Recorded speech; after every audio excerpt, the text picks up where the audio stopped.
Bonjour, nous sommes au jour 10 de notre calendrier de l'Avent. L'histoire du jour s'intitule La petite fille aux rêves magiques.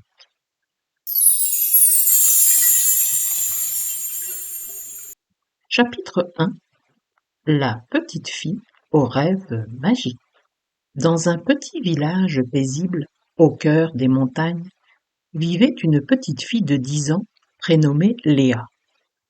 Léa était une enfant curieuse et pleine d'imagination. Son esprit débordait d'idées et elle adorait inventer des histoires fantastiques. C'était au mois de décembre et le village était enveloppé dans une ambiance chaleureuse et festive. Les rues étaient décorées de guirlandes scintillantes, les maisons étaient parées de lumières colorées et les sapins de Noël se dressaient fièrement dans les salons. Léa aimait plus que tout cette période magique de l'année. Elle adorait la neige qui recouvrait les toits, les chants de Noël qui résonnaient dans les rues et l'odeur enivrante des biscuits sortant du four. Mais surtout, elle aimait croire en la magie de Noël. Un soir, alors qu'elle se promenait dans le village, Léa aperçut une étrange lueur venant d'une petite ruelle. Curieuse, elle décida de s'y aventurer. Au bout de la ruelle, elle découvrit une vieille boutique de jouets, presque abandonnée. Les vitrines étaient poussiéreuses et les jouets semblaient avoir été oubliés. Léa poussa la porte de la boutique et fut accueillie par un vieil homme au sourire bienveillant. Il s'appelait Monsieur Félix et était le propriétaire de la boutique depuis de nombreuses années. « Bonjour, jeune demoiselle, que fais-tu ici ? » demanda-t-il. « Je cherchais un peu de magie de Noël, » répondit Léa timidement.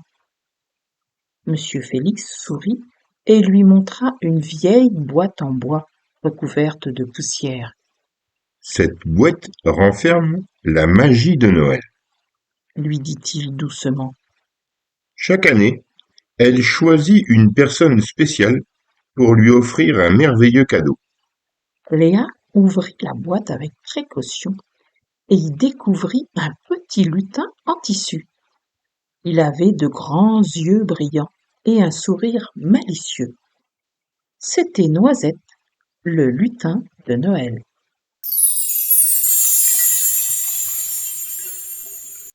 Chapitre 2.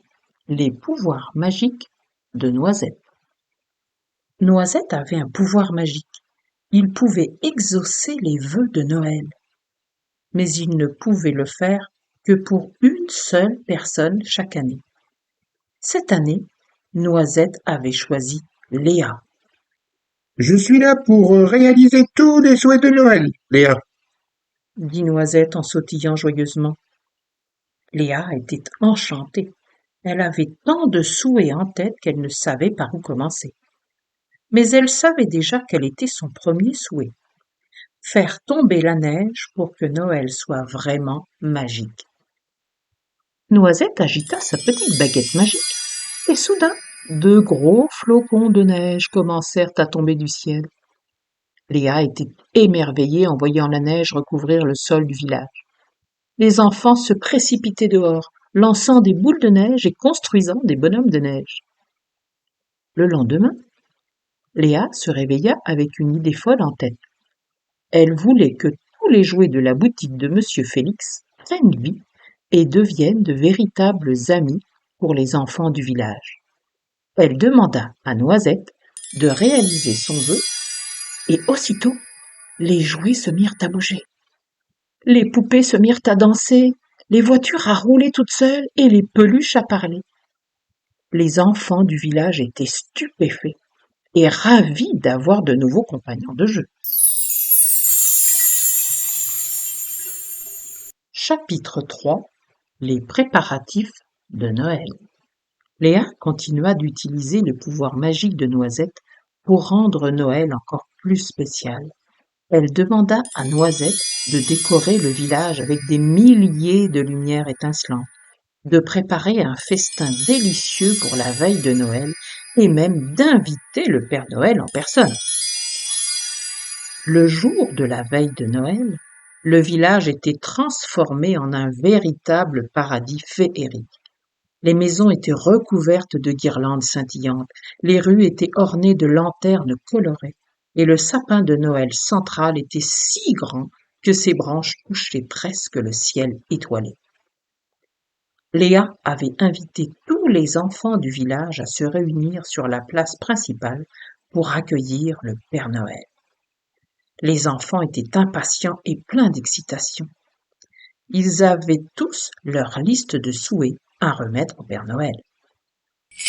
Soudain, une musique joyeuse retentit dans les airs.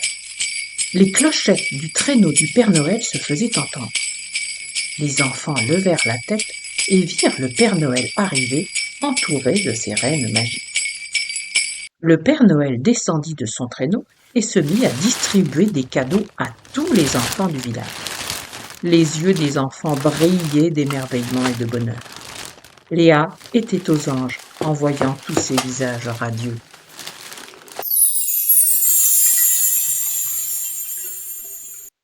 Chapitre 4. Le pouvoir de la générosité. La nuit de Noël s'installa doucement sur le village. Les enfants rentrèrent chez eux, heureux d'avoir passé une journée aussi magique. Léa était sur le point de quitter la place principale lorsqu'elle entendit un bruit étrange près de la boutique de Monsieur Félix. Elle s'approcha discrètement et vit Monsieur Félix, les bras chargés de jouets, en train de les distribuer à des enfants défavorisés qui passaient par là. « Monsieur Félix, que faites-vous » demanda Léa surprise. « Je donne ces jouets à ceux qui en ont le plus besoin. » répondit-il simplement. Noël est une période de partage et de générosité, n'est-ce pas? Léa comprit alors que la vraie magie de Noël ne venait pas simplement des pouvoirs de Noisette ou des cadeaux du Père Noël, mais de l'amour et de la générosité des personnes autour d'elle. Elle rejoignit Monsieur Félix et l'aida à distribuer les jouets. Ensemble, ils apportèrent de la joie et du bonheur à tous ceux qu'ils rencontraient. Alors que la neige tombait doucement du ciel, Léa réalisa que Noël était une période où les rêves pouvaient devenir réalité, où la magie était présente dans les petits gestes de générosité et où l'amour était la plus belle des lumières. Et ainsi, Léa et Noisette continuèrent de répandre la magie de Noël chaque année, en faisant des vœux et en partageant l'amour et la générosité avec tous ceux qu'ils rencontraient sur leur chemin.